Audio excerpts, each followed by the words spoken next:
আসসালামু আলাইকুম প্রিয় শিক্ষার্থী, আশা করি আপনারা সবাই ভালো আছেন। আলহামদুলিল্লাহ আমিও ভালো আছি। ন্যাশনাল আইডিয়াল গার্লস কলেজ কর্তৃক আয়োজিত এনআইজিসি হোম কলেজ প্রোগ্রামে সবাইকে স্বাগত জানাচ্ছি। আমি মোহাম্মদ আরিফুল ইসলাম। আজ আমি একাদশ শ্রেণীর রসায়ন প্রথম পত্রের বিষয়ে আলোচনা করব। আজকে আমি অধ্যায় 2-এর একটি গাণিতিক প্রশ্ন আলোচনা করতে চাই। আমরা প্রথমে এই প্রশ্নটি একটু পড়ে নেই। এখানে বলা হচ্ছে 10 ml 0.25 মোলার ঘনমাত্রার ফেরিক ক্লোরাইড দ্রবণের মধ্যে যদি আমরা 1 ml 0.5 মোলার ঘনমাত্রার অ্যামোনিয়াম হাইড্রোক্সাইড দ্রবণ যদি আমরা যোগ করি, তাহলে 25 ডিগ্রি সেলসিয়াস তাপমাত্রায় ফেরিক হাইড্রোক্সাইডের দ্রাব্যতা গুণফল যদি এত হয়, তাহলে ওই মিশ্রণে কোনো অধক্ষেপ পড়বে কিনা এই বিষয়টা আমাদের ব্যাখ্যা করতে হবে।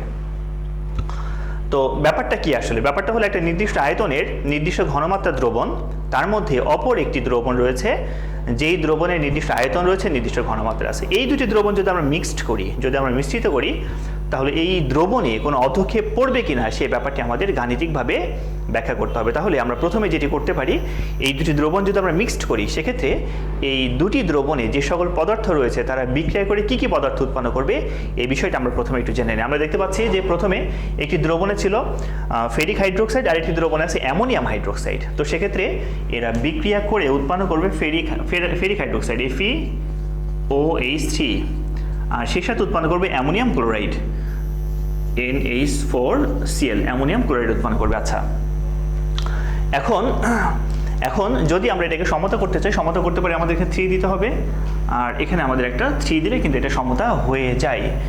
এখন আমরা ধরে নিচ্ছি যে এখানে সবগুলো পদার্থ জলীয় দ্রবণে দ্রবীভূত অবস্থায় আছে, অর্থাৎ জলীয় দ্রবণে সলিউশন, মানে এটা জলীয় দ্রবণে দ্রবীভূত অবস্থায় আছে, অর্থাৎ এটাকে আমরা বলতে পারি অ্যাকুয়াস সলিউশন। এই জন্য প্রত্যেকটাকে আমরা নিচে AQ দ্বারা প্রকাশ করেছি, অর্থাৎ প্রত্যেকটা উপাদান জলীয় দ্রবণে দ্রবীভূত অবস্থায় আছে। যদিও এখানে ফেরিক হাইড্রোক্সাইড কিন্তু পানিতে দ্রবীভূত না হয়ে অধক্ষিপ্ত হওয়ার কথা। এখন এটা অধক্ষিপ্ত হয় কিনা সেই ব্যাপারটি কিন্তু আমরা মূলত আমরা ব্যাখ্যা করব। তাহলে এখানে আরও একটি ঘটনা ঘটবে, সেটা হচ্ছে যে ফেরিক হাইড্রোক্সাইড যেটা আমরা লিখেছি, এটা জলীয় দ্রবণে আমরা ধরে নিচ্ছি এটি জলীয় দ্রবণে এটিও বিভাজিত হয়। এটি বিভাজিত হয়ে Fe3+ আয়ন উৎপন্ন করে, যেটা জলীয় দ্রবণে থাকে, সেই সাথে হাইড্রোক্সাইড আয়ন উৎপন্ন করে, যেটাও কিনা জলীয় দ্রবণে দ্রবীভূত অবস্থায় থাকে।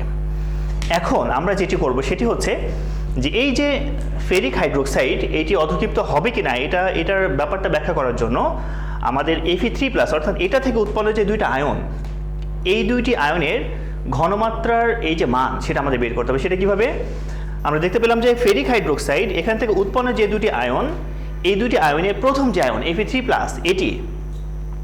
এটার দ্রবণে, মানে এদেরকে মিশ্রিত করার পূর্বে এর একটা নির্দিষ্ট আয়তন ছিল, তাই না? আমরা দেখতে পাচ্ছি যে FeCl3 এটার যে আয়তন সেটা হলো 10 ml। যদি পুরা যৌগের যদি আয়তন 10 ml হয়, তাহলে এই যৌগটা যদি আমরা পানিতে দ্রবীভূত করি, তো সেক্ষেত্রে এই যৌগটি কিন্তু এই যৌগ থাকে না, এই যৌগটি দুটা আয়নে বিভক্ত হয়ে পড়ে, একটা হলো Fe3+ আর একটা হলো Cl-। সেক্ষেত্রে Fe3+ এর আয়তন কত হবে? Fe3+ এর আয়তন হবে ঠিক এই দ্রবণের আয়তন যা ছিল জলীয় দ্রবণে, Fe3+ আয়নের আয়তনে কিন্তু ঠিক তাই হবে। তার মানে মিশ্রণের পূর্বে Fe3+ এর আয়তন হবে 10 ml, আবার মিশ্রণের পূর্বে একইভাবে Fe3+ এর যে ঘনমাত্রা সেটিও কিন্তু হবে এত মোলার ঘনমাত্রা। তার মানে আমরা এটাকে লিখতে পারি এভাবে, মিশ্রণের পূর্বে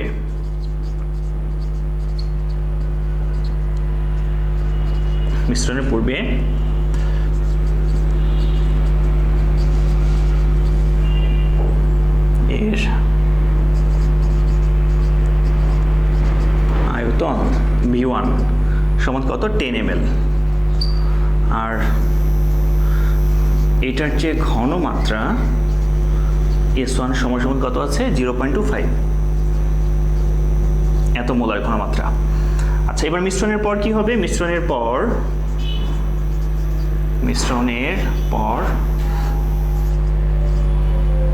Fe3+ এর আয়তন, যেটা আমরা V2 লিখতে পারি, যদি আমরা দুইটা দ্রবণ মিক্সড করি তো সেক্ষেত্রে তার আয়তন কত হয়? দুইটা দ্রবণের আয়তনের যোগফলই হচ্ছে এদের মিশ্রিত দ্রবণের আয়তন, অর্থাৎ মিশ্রণের পরে Fe3+ এর যে আয়তন যেটা হবে সেটা হচ্ছে যে 10 ml আর প্লাস 1 ml, তার মানে হলো 11 ml।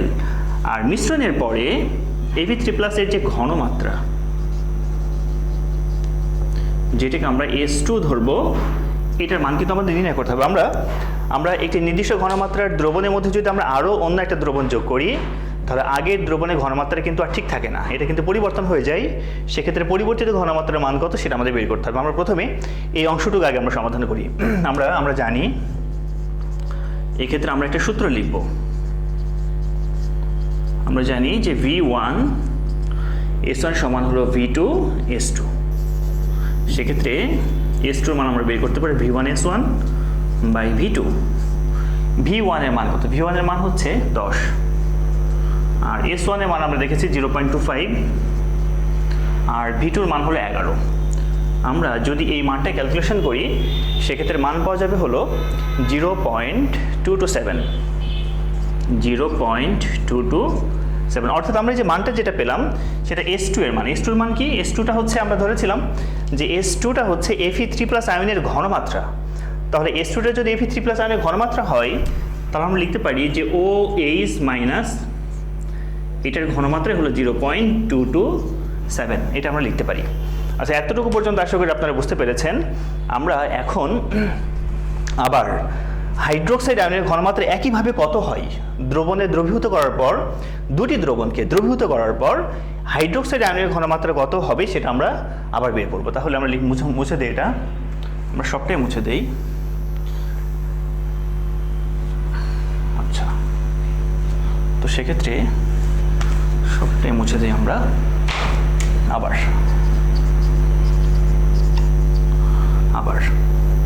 আমরা এদিকে সাইড নোট আগে লিখে ফেলি।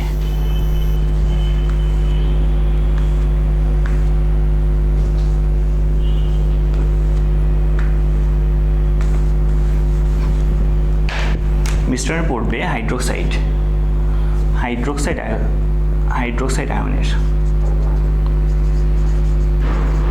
আয়নের আয়তন, যেটাকে আমরা V3 ধরতে পারি। আমরা দেখি যে হাইড্রোক্সাইড আয়নের আয়তন কত ছিল। আমরা দেখতে পাচ্ছি ফেরিক হাইড্রোক্সাইড, এটার আয়তন কত ছিল?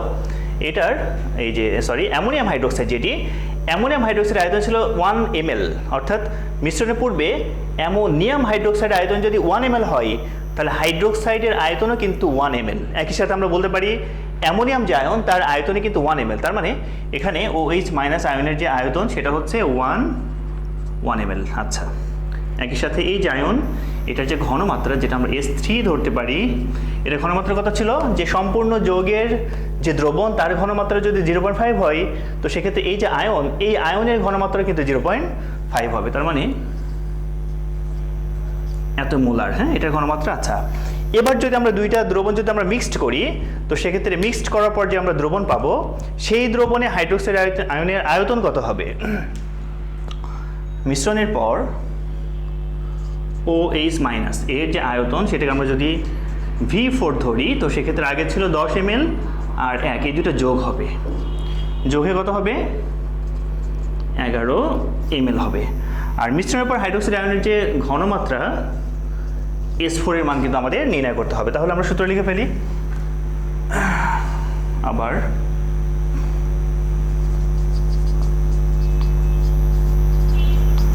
হাইড্রোক্সাইডের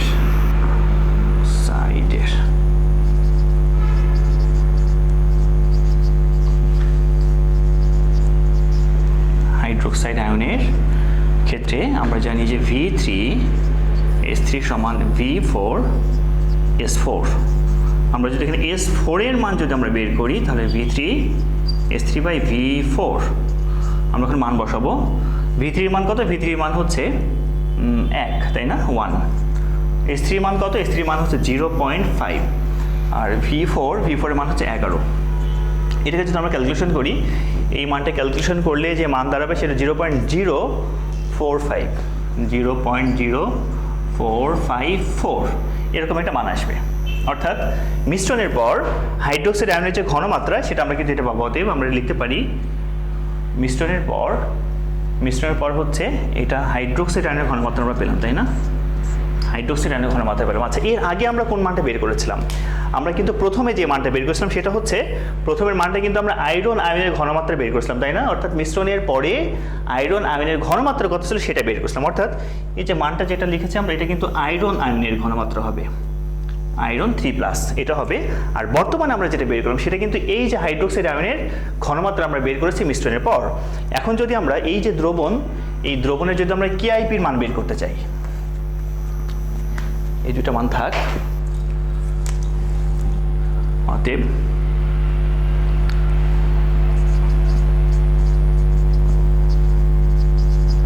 এর আয়নীকরণ গুণফল, আয়নীকরণ যে গুণফল, যেটার মান হলো কেআইপি। যদি আমরা কেআইপির মান বের করতে চাই তো সেক্ষেত্রে কেআইপির মান বের করার যে সিস্টেম এবং কেএসপির মান বের করার যে পদ্ধতি সেটা কিন্তু একই পদ্ধতি। তো সেক্ষেত্রে আমরা জানি যে এই যে আয়নটা এটা এইভাবে আয়নিত হয়, তাই না? Fe3+, এটার ঘনমাত্রা নিতে হবে, আর OH- এটার ঘনমাত্রা নিতে হবে। এবং আমরা জানি যে এই যে OH আয়নটা এটা কিন্তু 3টা উৎপন্ন হয়, তাই না, দ্রবণে। সেক্ষেত্রে এই 3টা কিন্তু চলে যাবে হচ্ছে পাওয়ারের জায়গায়। এখন আমরা মান বসাবো। Fe3+ এর মান কত?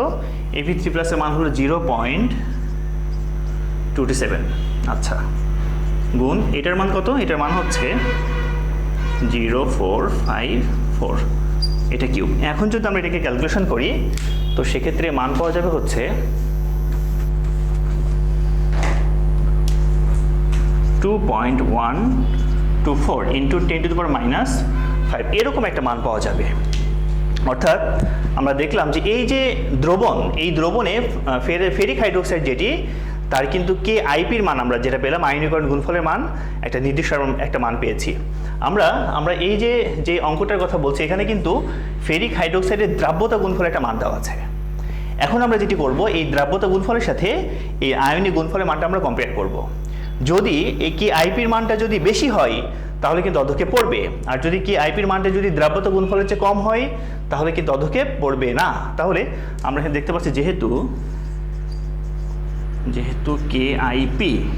কেআইপির মানটা কিন্তু বড়, তাই না? কেএসপি কোনটা? এই যে দ্রাব্যতা গুণফল যে মানটা দেওয়া আছে 3.74 ইন্টু 10⁻38, আর এখানে আমরা দেখতে পাচ্ছি এই মানটা হলো 2.124 ইন্টু 10⁻⁵, অর্থাৎ এই মানের চেয়ে ওই মানটা কিন্তু অনেক অনেক ছোট। এই কারণে আমরা বলছি যে কেআইপির মানটা হলো বড় কেএসপির চেয়ে। সুতরাং আমাদের প্রশ্ন কি ছিল? প্রশ্ন ছিল কোনো অধক্ষেপ পড়বে কিনা। হ্যাঁ, অবশ্যই অধক্ষেপ পড়বে। সুতরাং FeOH3 ফেরিক হাইড্রোক্সাইড এর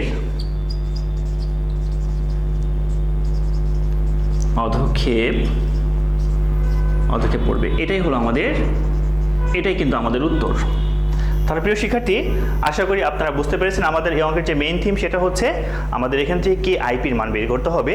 এই কেআইপির মান যদি আমরা কেএসপির চেয়ে বড় মান যদি আমরা পাই সেক্ষেত্রে আমরা বলবো যে আসলে সেখানে অধক্ষেপ সৃষ্টি হবে। যদি কেআইপির মান ছোট হয় সেক্ষেত্রে কিন্তু কোনো অধক্ষেপ সৃষ্টি হবে না। এই ছিল আজকে আমাদের আলোচ্য বিষয়। তাহলে প্রিয় শিক্ষার্থী, আজকের ক্লাস আমরা এখানে শেষ করছি। পরবর্তীতে আপনাদের সাথে দেখা হবে পরবর্তী ক্লাসে। সে পর্যন্ত সবাই আপনারা ভালো থাকবেন, সুস্থ থাকবেন। আল্লাহ হাফেজ।